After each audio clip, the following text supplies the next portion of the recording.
So there are many business structures, each with different names and characteristics. So one of this is the corporation. So what is this corporation? So a corporation is a legal entity that is established to perform a specific business. Also, there is this public and private corporation. So if we say private corporation, there are only some closely held stockholders that may run the company, whereas the public corporation, there is usually many stockholders that do not perform management function since the stock is already publicly traded on the stock market. And as we all know that corporation is a type of business, so it obviously needs to pay the obligation, which is what we call the tax.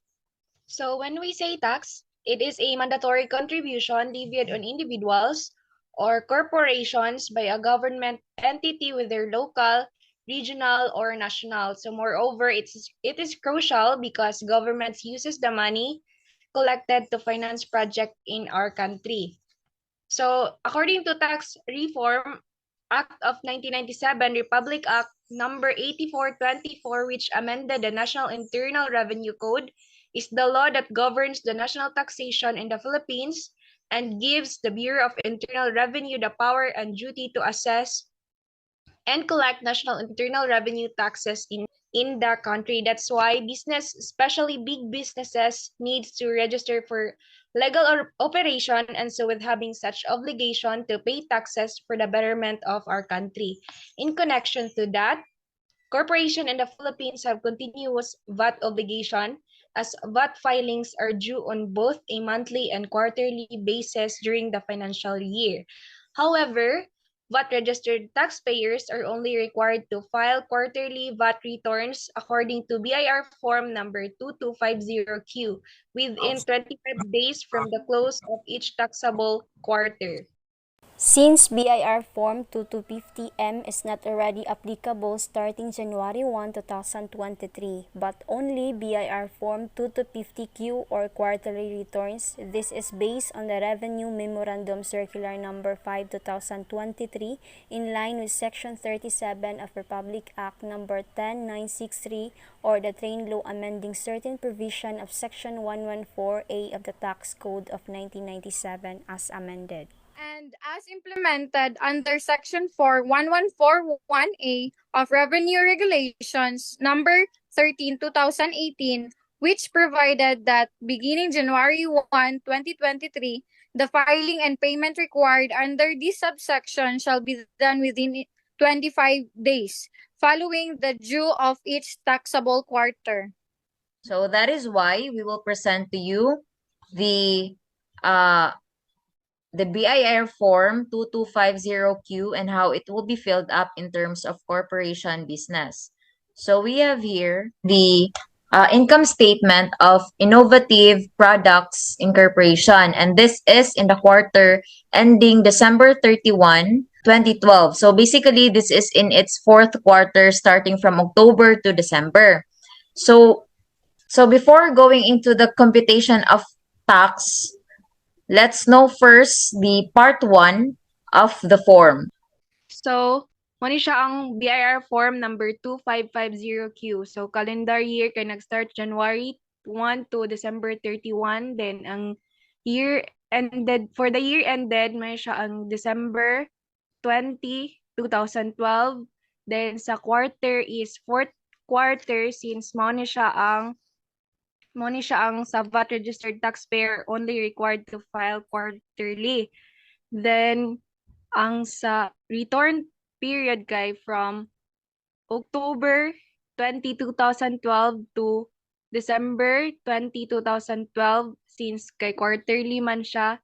And then, ang amended return kay no. Then, ang sa TIN or taxpayer identification number na mo na siya. Then, ang RDO 091 since sa Dipolog, Roman Gyapon Tanan, and line of business kay corporation.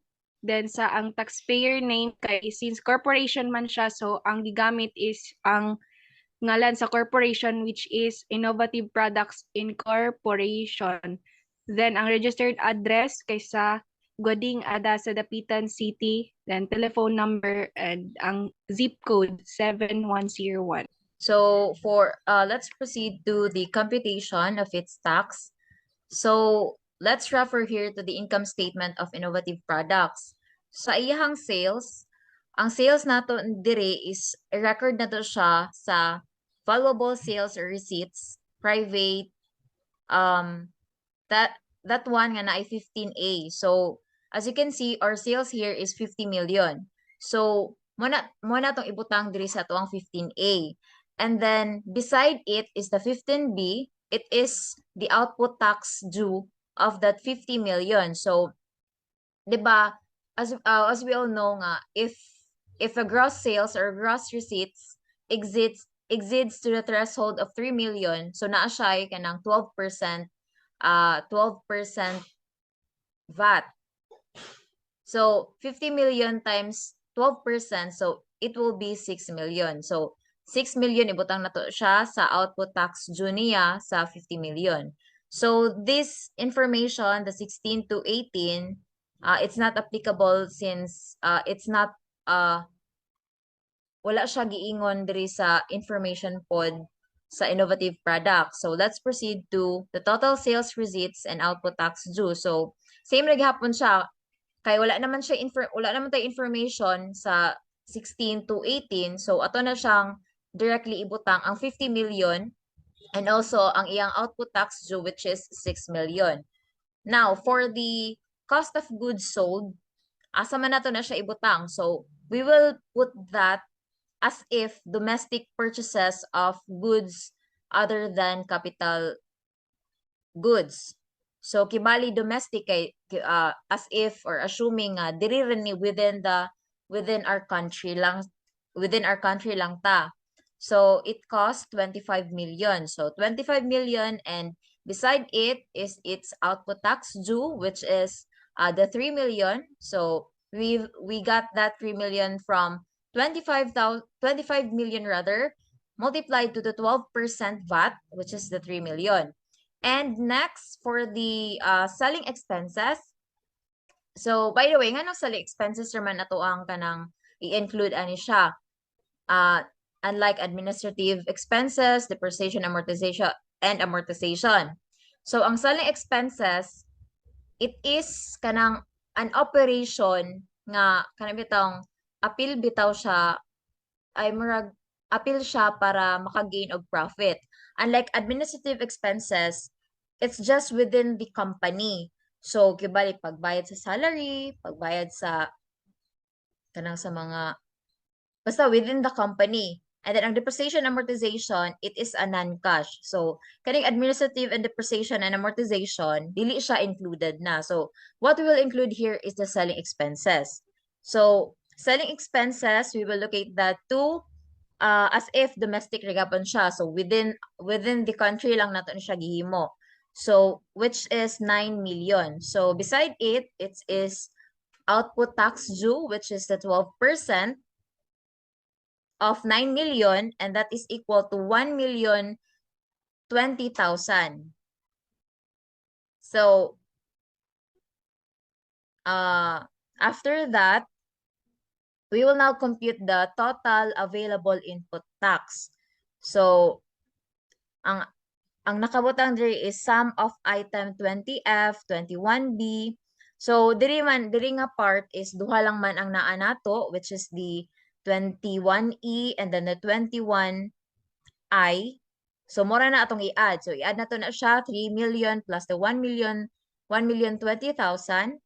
So, that is equal to 4,080,000. No, it's 4,020,000 rather. Sorry. So, next is the total allowable input tax. So, still, imorega po itong ibutang diri ang total available input tax, which is the 4,020,000, since wala tayo other information for 23A and until 23F, since it's not applicable kay wala siya gi butang sa information pod sa ato ang innovative product and corporation. So, after ana is the net VAT. We will look for the net VAT. So, asa man nato na siya nakuha? So, the 1,920,000. So, it is from, it says here is item 19B rather, less item 24. So, our 19B is the 6 million minus the 24. So our 24 here is the 4,020,000. So 6 million minus 4,020,000 is equal to 1,920,000. So mo na siya ang net VAT na to. So for 26A to 26G, wala na again, it's not applicable since wala na siya labot sa information nga gihatag sa innovative products. So, let's proceed to its tax still payable. So, again, kay wala man tayo other information na ng uban, let's automatically ang ibutang nato ana is ang 1,920,000 and muna na siya ang tax amount payable sa innovative products incorporation. That is 1,920,000. So I don't have to further discuss to you kanang each of these things or information nga naa diri sa part 2 since it's being discussed already from the other group. So now amo lang i-discuss diri is kung paon sa i-locate or i-fill up ang kaning information or income statement of the innovative products to this quarterly value-added tax return of the BIR. So next, after filling this up or after filling out the part 2, we will now proceed to the information below. So it's very important for an entity or for a company to fill these things, such as in our part, it's a corporation business. So dapat nakabutang gyud diri like sa corporation na siya president or vice president, treasurer and assistant treasurer. So sa mga example, among gibutang is I myself as the vice president, kibali like ibutang na siya Crystal Makaambak.